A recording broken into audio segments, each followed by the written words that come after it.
A given coin has a mass of 3 gram. Calculate the nuclear energy that would be required to separate all the neutrons and protons from each other. For simplicity, assume that the coin is entirely made of 29 Cu63 atoms of mass 62.9296 U. Given Mp is equal to 1.007825 U and Mn is equal to 1.008665 U. तो देखिए बच्चों, इस question में हमसे कह रहे हैं coin है, ठीक है, जिसका मास 3 ग्राम है और ये क्वाइन किसका है, ये Cu यानी कि कॉपर का एक क्वाइन है, ठीक है। हमसे कहा जा रहा है कि इस कॉपर के क्वाइन के सारे न्यूक्लियंस को, मतलब किसको, न्यूट्रॉन प्रोटॉन्स को, इनको सेपरेट करने के लिए टोटल कितनी एनर्जी की रिक्वायरमेंट होगी, ठीक है। तो बच्चों 3 ग्राम में तो बहुत सारे एटम्स होंगे। पहले हम एक एटम की बात करते हैं। हमको पता है कि किसी एटम के बीच में न्यूक्लियस होता है जिसमें न्यूट्रॉन और प्रोटॉन होते हैं। इसके बाहर इलेक्ट्रॉन इसके चारों तरफ क्या करते हैं, न्यूक्लियस के चारों तरफ चक्कर लगाते हैं, राउंड करते हैं, कुछ ऐसा होता है। अच्छा, किसी भी न्यूक्लियस में जो न्यूट्रॉन और प्रोटॉन हैं, ये न्यूक्लियर फोर्स से बाउंड होते हैं। जब हम चाहते हों कि अगर ये न्यूट्रॉन प्रोटॉन सब अलग अलग हो जाएं, ठीक है, सेपरेट हो जाएं, क्योंकि अगर मैं Cu की बात करूं तो एक Cu के एटम में 29 प्रोटॉन होंगे। देखो 29 एटॉमिक नंबर है ना, इतने प्रोटॉन होंगे। और न्यूट्रॉन कितने होंगे बच्चों, 63 माइनस 29 मतलब 34 न्यूट्रॉन होंगे। अब 29 प्रोटॉन और 34 न्यूट्रॉन ये एक न्यूक्लियस के अंदर है। हम चाहते हैं कि इन प्रोटॉन न्यूट्रॉन को अलग अलग कर दें, मतलब इसके न्यूक्लियंस मतलब जो न्यूक्लियस के अंदर है उनको अलग अलग करना चाहते हैं, तो हमको इनको एनर्जी देनी पड़ेगी। वो एनर्जी कहलाती है बाइंडिंग एनर्जी। क्या कहलाती है, बाइंडिंग एनर्जी। तो बाइंडिंग एनर्जी क्या होती है, the minimum energy required to separate all nucleons of a nucleus is called binding energy. किसी भी न्यूक्लियस के अंदर जो न्यूट्रॉन प्रोटॉन है उनको अलग अलग करने के लिए, सेपरेट करके इन्फिनिटी तक ले जाने के लिए जो एनर्जी चाहिए वो क्या होती है, बाइंडिंग एनर्जी। वो आती कैसे है, वो आती है मास डिफेक्ट से। तो यहां पे बच्चों हमको क्या करना है कि 3 ग्राम जो कॉपर का जो तुम्हारे पास क्वाइन है उसके हर न्यूक्लियंस को अलग अलग करना। तो सबसे पहला काम ये करेंगे कि हम एक एटम के न्यूक्लियंस को अलग अलग करने की एनर्जी निकाल देंगे। फिर हम ये देखेंगे 3 ग्राम में कितने न्यूक्लियस हैं, उससे मल्टीप्लाई कर लेंगे, टोटल एनर्जी निकल आएगी। सिंपल। मतलब यहां टारगेट ये हो गया कि हम एक न्यूक्लियस के न्यूक्लियंस को अलग अलग निकालने के लिए एनर्जी निकालें। और उस एनर्जी का फार्मूला क्या होता है भाई, बाइंडिंग एनर्जी का फार्मूला क्या होता है, बाइंडिंग एनर्जी का फार्मूला कोई बताएगा। ये होता है बच्चों E बराबर delta M into C square. क्या होता है, delta M into C square. Delta M क्या है, मास डिफेक्ट, ठीक है, ये है मास डिफेक्ट, और C क्या है, वेलोसिटी ऑफ लाइट। देखिए बच्चों, सबसे पहले आपको यहां पे डेल्टा M फाइंड करना पड़ेगा। डेल्टा M क्या है, मास डिफेक्ट। और मास डिफेक्ट क्या होता है भाई, मास डिफेक्ट किसी न्यूक्लियस में प्रेजेंट प्रोटॉन और न्यूट्रॉन के मास का सम माइनस मास ऑफ न्यूक्लियस के बराबर होता है।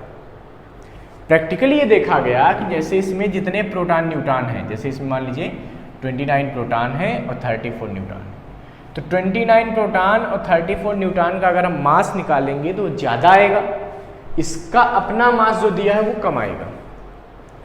और इनके मास का जो सम है, मतलब प्रोटॉन और न्यूट्रॉनों के मासेस का जो सम है, उसमें अगर हम इसके मास से सब्ट्रैक्ट कर दें, कॉपर के टोटल एटम के न्यूक्लियस के मास को उसमें सब्ट्रैक्ट कर दें, तो जो डिफरेंस आएगा वही होगा डेल्टा M, यानी कि मास डिफेक्ट। ये क्या आएगा बच्चों, ये आएगा मास डिफेक्ट। तो मास डिफेक्ट क्या बन गया, मास ऑफ प्रोटॉन इनटू कितने प्रोटॉन हैं, 29 भाई। तब तो mass of proton plus mass of neutron करना है, तो जितने प्रोटॉन है सबका मास चाहिए ना, तो एक का दिया है 29 से मल्टीप्लाई करो, टोटल प्रोटॉन का मास आ गया, plus 34 into mass of neutron कर लो, ठीक है, माइनस मास ऑफ एटम जो भी दिया है, ये Cu का दिया है हमको, ये दिया है 62.9296। चलिए वैल्यू सॉल्व करते हैं। तो Mp कितना है भाई, ये 1.007825 इंटू 29 प्लस 34 इंटू Mn कितना दिया है 1.008665 माइनस MCU ये कितना दिया है 62.92960, सब U है, U मतलब AMU, ये सारे मास किस में है, AMU में। इसको सॉल्व कर लेते हैं। तो बच्चों इसको जब मल्टीप्लाई करोगे तो कितना आएगा, है 29 इंटू ये करोगे 1.007825, इसको जब मल्टीप्लाई करोगे तो आएगा 29.22707 प्लस 34 को ऐसे मल्टीप्लाई करो तो क्या आएगा, क्या आएगा 34.29478 माइनस ये वाला 62.92960, ठीक है U। जब इसका डिफरेंस निकालोगे, पहले इनको ऐड करो, हैं ऐड करोगे डेल्टा M बराबर, फिर उसमें ये घटाओगे, जब इसका डिफरेंस निकालोगे तो ये आएगा बच्चों 0.59225 U, ठीक है 0.59225 U। ये एक न्यूक्लियस का मास डिफेक्ट आ गया, हमको चाहिए बाइंडिंग एनर्जी उसकी, है ना। तो बाइंडिंग एनर्जी कितनी आएगी सोचो, बाइंडिंग एनर्जी E, तो क्या होता है delta M into C square. But जब हमको मास AMU में दिया हो, एटॉमिक मास यूनिट में दिया हो, तो आपको पता होना चाहिए कि एक एटॉमिक मास यूनिट में कितनी एनर्जी होती है। सोचो 1 AMU में कितनी एनर्जी होती है, ये होती है 931.5 MeV, MeV मतलब मिलियन इलेक्ट्रॉन वोल्ट। तो इतने AMU में कितनी होगी तो हम डायरेक्ट भी निकाल सकते हैं। तो E बराबर आ जाएगा डेल्टा M, डेल्टा M क्या आया 0.59225 इंटू 931.5। देखो इतना मास डिफेक्ट हुआ, एक AMU अगर डिफेक्ट होता है तो ये एनर्जी होती है, ये स्टैंडर्ड वैल्यू आप याद कर लीजिए, एक AMU में कितनी एनर्जी होती है 931। तो 0.59225 में कितनी होगी 0.59225 इंटू 931, इसको आप सॉल्व कर लीजिए। तो बच्चों ये एनर्जी आपकी आ जाएगी 551.680,875 MeV।